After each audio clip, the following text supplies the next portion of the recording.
हथुबा में जल लेके खाड़ छी बाबा तोर दुआरिया हो।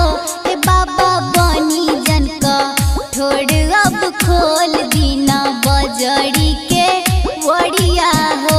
ए बाबा बनी जन का ठोड़ अब खोल दीना बजड़ी के वड़िया हो। मिक्स बाय अभिषेक निराला।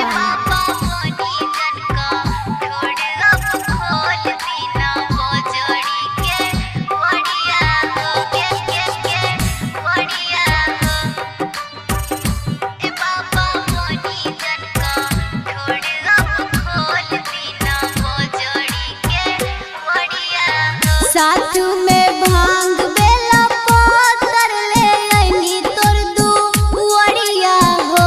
ए बाबा बनी जन का ठोड़ अब खोल दीना बजड़ी के